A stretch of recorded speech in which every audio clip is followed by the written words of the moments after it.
Este cap de setmana es celebra la 10a edició de les Jornades del Còmic de València, un sector amb gran representació d'autors valencians que creix a poc, però del qual encara pocs il·lustradors poden viure.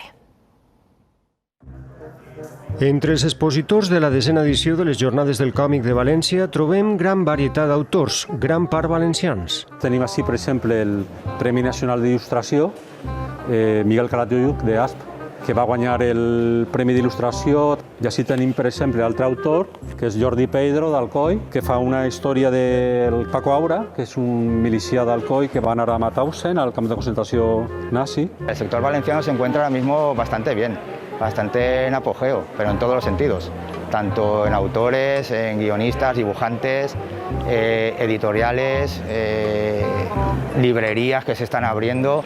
Una indústria que gaudeix de bona salut, però de la qual encara pocs autors poden viure. El dibuixant Paco Camayonga acaba de publicar un nou còmic amb guió de Jorge Palomar.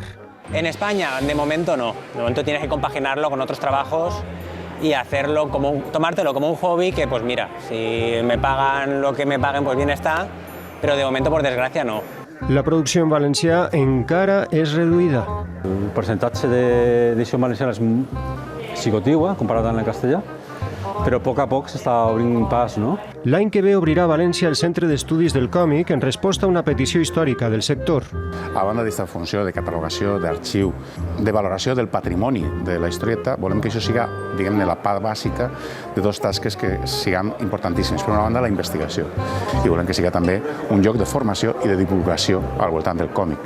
Al llarg de tot el cap de setmana hi haurà tallers infantils, presentacions i classes magistrals i un sentit homenatge al recentment desaparegut Gerard Miquel, pioner en el format de novel·la gràfica.